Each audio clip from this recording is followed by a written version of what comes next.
You can't go wrong with pecan pie, and this recipe turns out perfect every single time.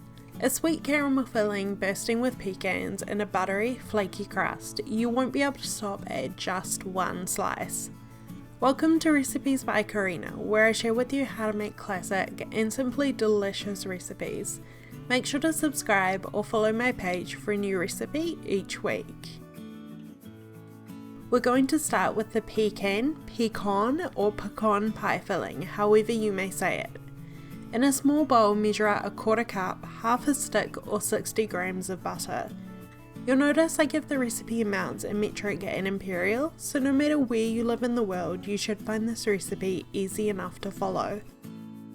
If you'd like the full recipe for this pecan pie, it'll be on my website as well as the full measurements listed in the description box below. Melt the butter in the microwave or in a small saucepan over medium heat. Pour it into a larger mixing bowl that we'll be making the filling in. To the butter, we want to measure out the sugar.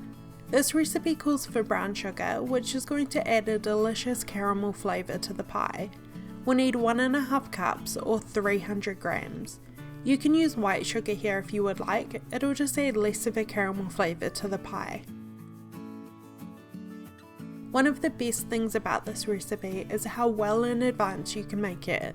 The pie is served room temperature, so you can bake it and keep it in the fridge until just before you're ready to serve. The filling actually takes no time at all to whip up, so it's a really easy recipe to follow. As well as sugar, we're going to add a little syrup. There are a few different types of syrups which you can use depending on where you live and what you can find. Corn syrup or glucose syrup would be the most common, and you can usually find a dark variety which is going to give more of that caramel flavour. If you can't find dark corn syrup, you can use golden syrup, but I would go with a 1/3 cup instead of half here as it can have an overpowering flavour. Pour the syrup into the bowl with the sugar and melted butter.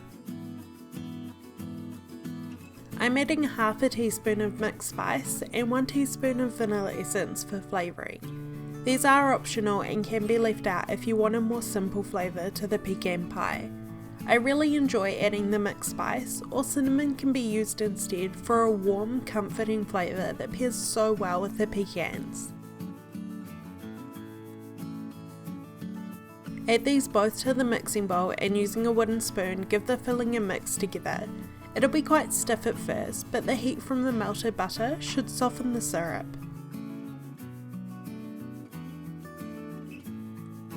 Let me know in the comments below which flavour of pie is your favourite.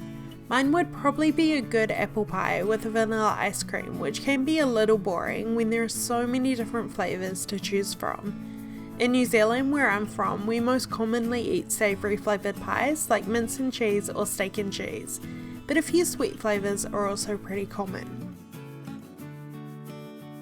If you're making a pie for dessert for a get together or dinner party, I would always go for one you can serve at room temperature. That means you can make it well in advance and not have to worry about timing. Pecan pie is great for that, but also a lot of berry and other flavoured pies. It just means one less thing to worry about. Lastly, for the pecan pie filling, we need eggs. You'll need 3 room temperature medium-sized eggs, which will thicken the filling as it bakes in the oven, while also enriching it, making a thick and luscious caramel type custard. Crack one of the eggs into the bowl and using a wooden spoon or a whisk if you would prefer, stir it into the filling until it is well combined. Continue with the last 2 eggs. I like adding the first separately as it loosens the filling, making the next 2 eggs much easier to incorporate.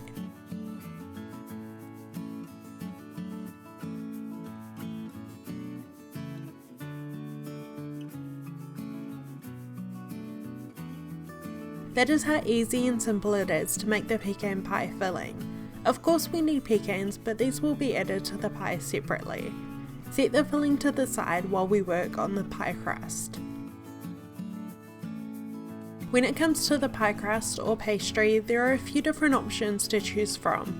The first would be to make your own, which I'll have the recipe for in the description box as well as on my website. The next option is to use a store-bought pie crust, which all of the work has been done for you and you only need to worry about the filling. The last option is buying frozen pie crust or pastry and roll it out yourself.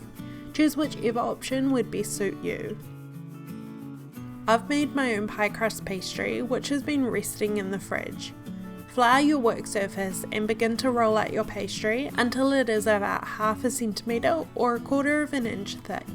It needs to be about 2 inches or 5 centimeters bigger than your pie dish on all sides.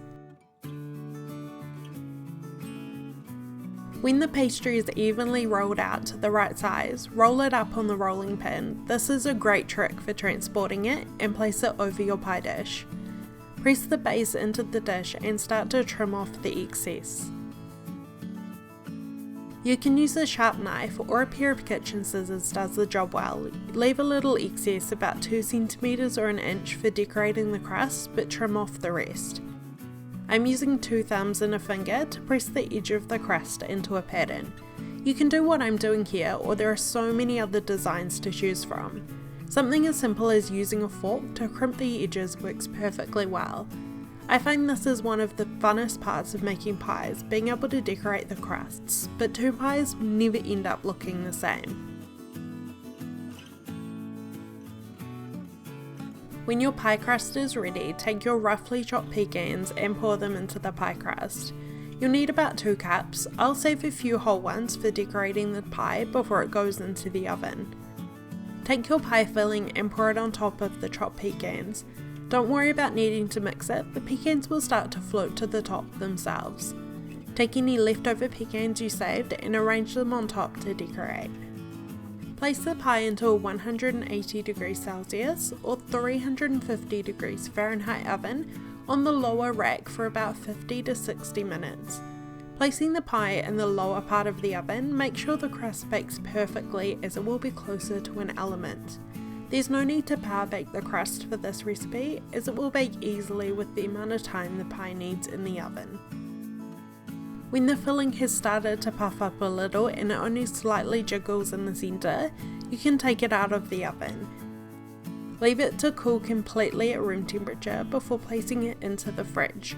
I would recommend to make this pie at least a day in advance so it can have the night in the fridge to set and firm up before serving.